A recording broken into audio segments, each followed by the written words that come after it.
The silence in Judge Judy's courtroom was deafening as Sean Diddy Combs confidently placed a thick manila folder on the plaintiff's table, his $3,000 suit perfectly pressed, his diamond watch catching the courtroom lights. "Your Honor," his voice carried the authority of a man worth nearly $1 billion, "I have 47 pieces of irrefutable evidence that will prove my case beyond any shadow of doubt." The folder was thick, impressive, filled with receipts, bank statements, contracts, and business documents that his team of 200 per hour attorneys had meticulously organized. But what Diddy didn't know was that he had just walked into the most devastating 36 seconds of his entire career. You see, those 47 documents weren't just wrong. They were completely fabricated, and Judge Judy was about to expose the most elaborate celebrity fraud scheme ever caught on camera. Before we dive into this incredible case, tell me in the comments where you're watching from. I love seeing where my viewers are around the world. And don't forget to hit that subscribe button so you never miss more unbelievable cases like this one. Now sit back, relax, and enjoy the video. This wasn't just another business dispute. This was a $2.3 million scam that Diddy thought he could pull off using fake receipts, forged signatures, and documents so obviously fraudulent that even a first-year law student could have spotted the problems. But here's what makes this story absolutely insane, and why it's about to become the most talked-about courtroom moment in television history. Diddy had gotten away with similar schemes before. His legal team had successfully used questionable documentation in previous cases, and his wealth and influence had always been enough to intimidate opponents into settling. He walked into that courtroom believing that Judge Judy would be just another judge he could overwhelm with paperwork and celebrity status. He had no idea that Judge Judy had spent 25 years in Manhattan family court, where she'd seen every con artist, every fraudulent document, and every elaborate lie that desperate people could dream up. The moment Judge Judy picked up that first receipt, her expression changed. In that instant, 40 years of legal experience kicked in, and she saw something that would destroy not just Diddy's case, but potentially his entire reputation. What happened in the next 36 seconds wasn't just a legal victory. It was a masterclass in how experience and sharp instincts can demolish even the most carefully planned deception. Diddy thought he was about to win the easiest case of his life. Instead, he was about to face the most humiliating public exposure of his career, caught red-handed in a fraud so obvious that the internet would be talking about it for months. Before we dive into exactly how Judge Judy dismantled one of the most powerful men in entertainment piece by piece, make sure to smash that like button and subscribe to this channel, because what you're about to witness is the most satisfying takedown in courtroom television history. This story has everything: celebrity arrogance, fake documents, and a judge who doesn't care how much money you have when you're trying to run a scam in her courtroom. Trust me, you're going to want to see every single second of how this plays out, because the way Judge Judy destroys Diddy's entire case is absolutely brutal and completely brilliant. To understand why what happened next was so devastating, you need to know exactly who these two powerhouses are, and why this collision was always going to be explosive. On one side of the courtroom sat Sean Diddy Combs, a man who had built an empire worth nearly $1 billion through sheer force of will and ruthless business tactics. This wasn't some struggling artist trying to make it big. This was the king of hip-hop business, the man who had transformed from a young intern at Uptown Records into one of the most influential moguls in entertainment history. Diddy had conquered music, fashion, television, and alcohol, turning everything he touched into gold. His Bad Boy Records had launched the careers of notorious B.I.G., Faith Evans, and Mace. His Sean John clothing line had generated hundreds of millions in revenue. His Ciroc vodka partnership had made him one of the highest-paid celebrities on the planet. But here's what made Diddy so dangerous in business dealings: he was obsessed with documentation. His legal team was legendary for creating paper trails that seemed absolutely bulletproof. Every business deal, every partnership, every contract was backed up with receipts, emails, bank statements, and witness testimonies that could fill entire filing cabinets. Diddy's attorneys were some of the most expensive in New York, charging $200 per hour and specializing in complex entertainment law. They had gotten him out of countless legal situations over the years, using their meticulous documentation and aggressive tactics to overwhelm opponents into submission. The man sitting across from Judge Judy wasn't just rich, he was smart, prepared, and had never lost a case where he felt the evidence was on his side. On the other side of that courtroom bench sat Judge Judy Schindlin, and if Diddy had done his homework, he would have known that he was walking into a trap. This wasn't some celebrity-friendly judge who would be impressed by fame and fortune. This was a woman who had spent 25 years in Manhattan family court, dealing with the worst liars, the most creative con artists, and the most elaborate fraud schemes that desperate people could invent. Judge Judy had seen teenage mothers lying about paternity, deadbeat fathers forging employment records, and scam artists creating fake businesses to avoid child support payments. She had developed an almost supernatural ability to spot lies, inconsistencies, and fraudulent documents within seconds of examining them. What made Judge Judy particularly lethal was her background before becoming a television personality.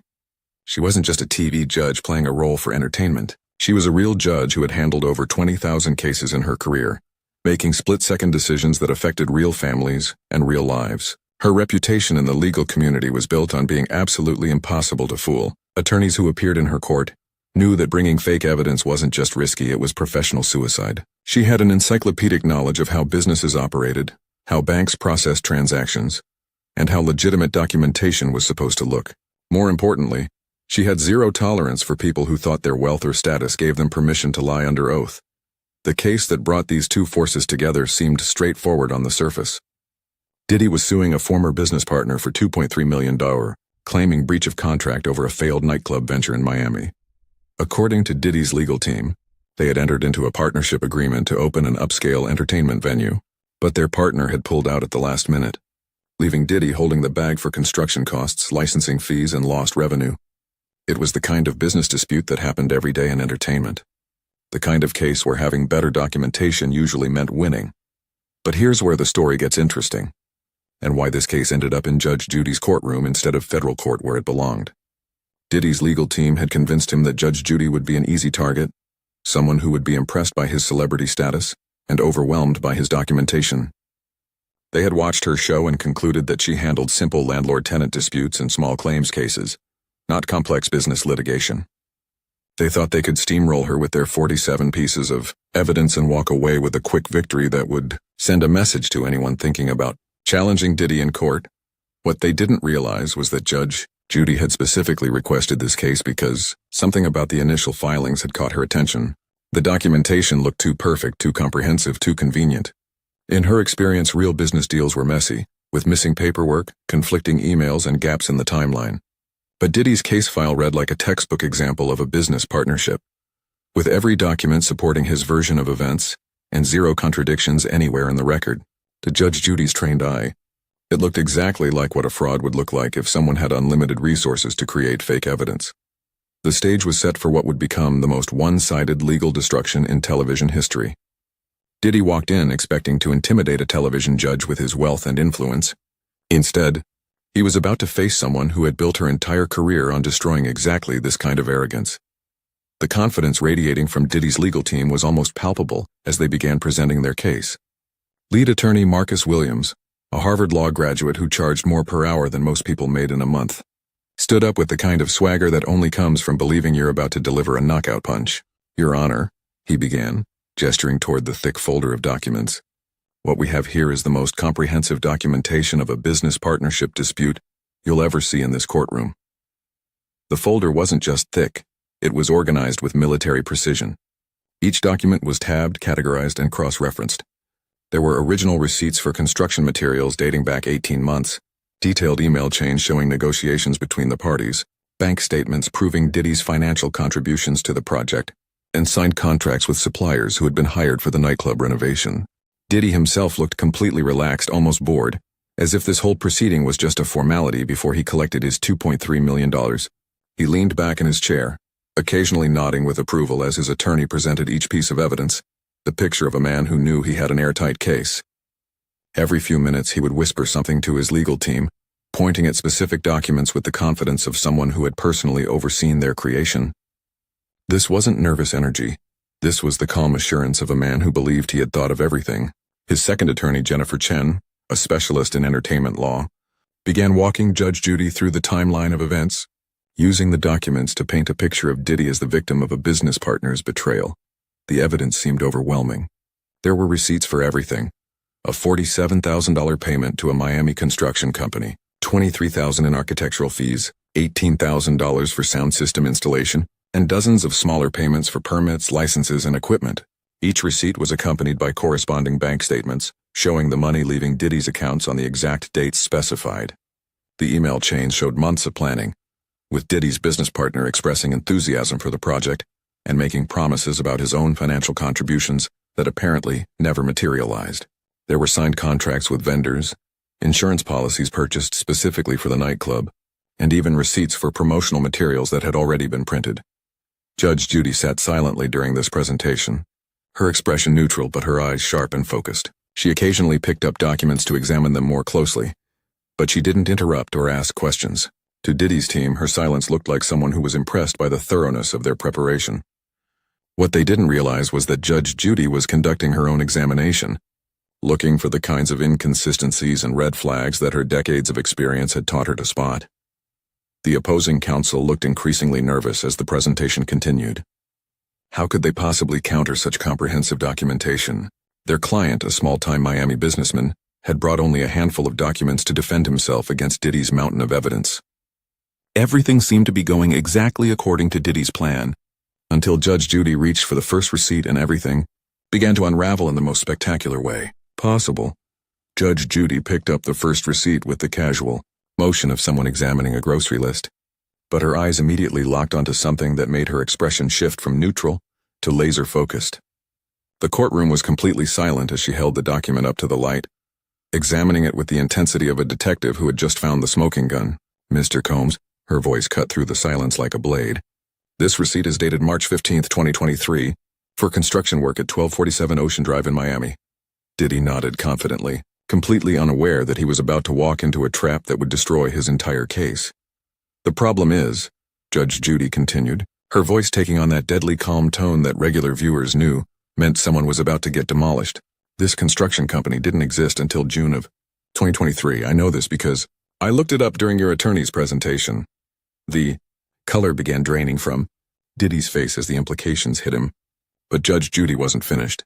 She set down the first receipt and picked up a bank statement, her movements deliberate and predatory.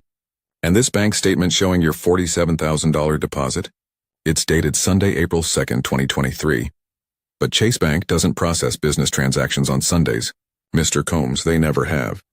Diddy opened his mouth to speak, his usual smooth confidence replaced by the stammering panic of someone watching their world collapse in real time. "Your Honor, there must be some mistake. My team verified every single document." But Judge Judy held up her hand, silencing him with a gesture that had intimidated thousands of liars before him. "Oh, we're just getting started," she said, picking up a third document with the enthusiasm of someone who knew they were about to deliver the finishing blow. "This email chain between you and your business partner, the metadata shows it was created last week, not 18 months ago like you claim. And this architectural firm that supposedly charged you $23,000, they've been out of business since 2021. Each revelation hit like a physical blow, and Diddy's legal team was frantically shuffling through papers, trying to figure out how their bulletproof case had turned into quicksand beneath their feet. The courtroom was dead silent except for the sound of papers rustling and Diddy's increasingly desperate breathing. Judge Judy leaned forward, her eyes boring into Diddy with the intensity of someone who had just caught a con artist red-handed. "Mr. Combs, these aren't just incorrect documents. These are fabricated documents, all 47 of them. Did you really think you could walk into my courtroom with fake receipts and fool someone who's been doing this for 40 years? What happened next was like watching a controlled demolition in slow motion. Judge Judy didn't just expose one or two fake documents. She systematically destroyed every single piece of evidence that Diddy's team had spent months creating. With the precision of a forensic accountant and the relentless energy of a prosecutor who smelled blood in the water, she began pulling apart the elaborate fraud piece by piece. "Let's examine receipt number 12, she said, her voice carrying the deadly calm of someone who was enjoying every second of this destruction.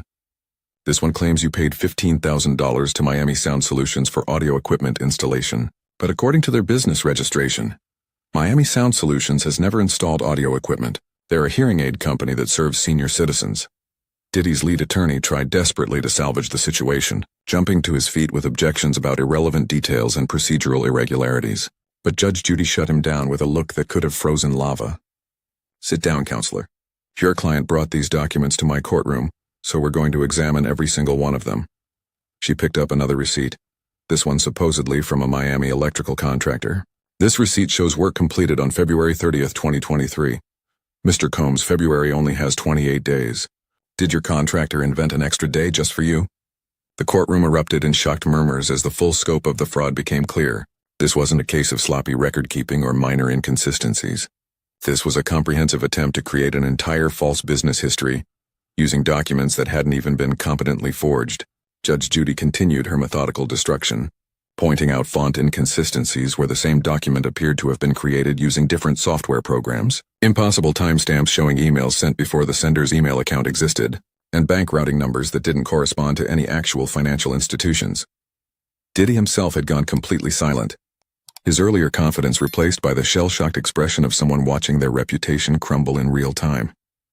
His expensive suit suddenly looked like a costume, his diamond jewelry seemed gaudy rather than impressive, and his usual commanding presence had shrunk to that of a child caught in an obvious lie. Every few seconds he would lean over to whisper urgently with his attorneys, but their increasingly frantic gestures made it clear that they had no strategy for dealing with this level of exposure. "And this contract," Judge Judy continued, clearly enjoying herself now.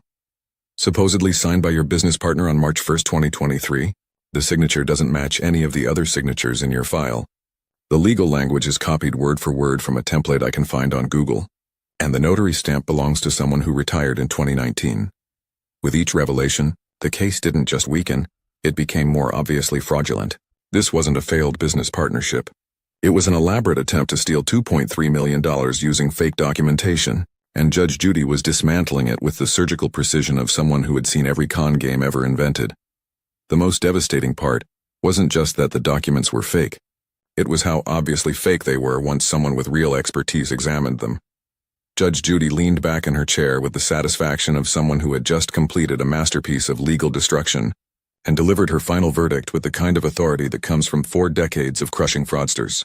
"Mr. Combs, in 40 years of practicing law, I have never seen such an obvious, comprehensive attempt to defraud a court with fabricated evidence. Not only are you not getting $2.3 million, but I'm recommending that the district attorney's office investigate you for perjury, fraud, and attempted theft." The words hit Diddy like physical blows, and for the first time in his billionaire career, he was completely speechless. His legal team was frantically packing up their fake documents, trying to escape the courtroom before Judge Judy could inflict any more damage on their client's reputation. But the real destruction was just beginning. Within 30 minutes of the hearing ending, TMZ had broken the story with the headline, "Diddy caught with 47 fake receipts in Judge Judy fraud scandal." The footage of Diddy's face as Judge Judy exposed each fake document spread across social media like wildfire. Twitter exploded with hashtags like #FakeReceiptDiddy and #JudgeJudyDestroysDiddy, with the original clip getting over 2 million views in the first hour. TikTok users created reaction videos, memes, and remixes of Judge Judy saying, "February only has 28 days. Mr. Combs," that went viral faster than anyone could track. The entertainment world was absolutely stunned. This wasn't just a celebrity losing a court case. This was one of the most powerful men in hip-hop being exposed as someone who would create dozens of fake documents to steal money from a small businessman. Legal experts appeared on every news network to explain the implications. CNN's legal analyst Jeffrey Toobin called it the most obvious case of documentary fraud I've ever seen attempted in a courtroom. MSNBC ran a special segment breaking down each fake document and explaining how Judge Judy spotted the obvious forgeries that Diddy's expensive lawyers had somehow missed. The business implications were immediate and devastating. 3 major brands that had endorsement deals with Diddy announced they were reviewing their partnerships within 24 hours. His Ciroc vodka deal, worth an estimated $60 million annually, was reportedly under serious reconsideration by Diageo executives who were horrified by the fraud revelations. The SEC announced they would be reviewing all of Diddy's business filings to determine if this pattern of creating fake documentation extended to his publicly traded investments, but perhaps the most brutal aftermath was the complete destruction of Diddy's reputation for business acumen. This was a man who had built his entire brand on being smarter, more prepared, and more ruthless than his competitors. The revelation that he would try to steal money using documents so obviously fake that they included impossible dates and non-existent businesses made him look not just dishonest, but incompetent. Hip-hop blogs, business publications, and entertainment news shows all ran stories, questioning how someone supposedly worth nearly $1 billion could be caught in such an amateur-level fraud scheme. If you're enjoying watching one of the most powerful men in entertainment get completely destroyed by Judge Judy's detective skills, hit that subscribe button because we're just getting to the most important lesson from this entire disaster. The most incredible part of this entire story isn't just that Diddy got caught trying to run a $2.3 million scam with fake receipts. It's what this reveals about the difference between real expertise and manufactured confidence. Judge Judy didn't need a team of investigators, expensive consultants, or months of preparation to destroy Diddy's elaborate fraud. She needed exactly 36 seconds and 4 decades of experience, dealing with people who thought they were smarter than the system. While Diddy and his 1-200 per hour attorneys were busy creating fake construction companies and impossible bank statements, Judge Judy was using the kind of street-smart legal knowledge that you can't buy with all the money in the world. This case perfectly demonstrates that in the courtroom of life, authenticity will always defeat deception, no matter how much money you throw at the lie. Diddy thought his billion-dollar empire gave him the right to steal from a small businessman using forged documents, but he learned the hard way that real expertise can't be intimidated by celebrity status or overwhelmed by expensive lawyers. Judge Judy's ability to spot obvious fraud in seconds came from decades of dealing with real cases, real people, and real problems, not from sitting in boardrooms making deals with other wealthy people who are all playing the same games. The lesson here goes far beyond just this one embarrassing court case. It's about the difference between building something real and just putting on an expensive show. Diddy's fake receipts with impossible dates and non-existent companies represent everything wrong with people who think rules don't apply to them because of their wealth and influence. Judge Judy's instant destruction of his fraud represents the power of genuine knowledge, real experience, and the kind of wisdom that comes from actually doing the work instead of just talking about it. This story proves that truth always comes out, especially when you're dealing with someone who's seen it all before. If you want to see more incredible moments where the powerful get humbled by people who actually know what they're doing, smash that like button, subscribe, and hit the notification bell. What did you think of Judge Judy's 36-second takedown of Diddy's fake receipt scam? Drop your thoughts in the comments below, and don't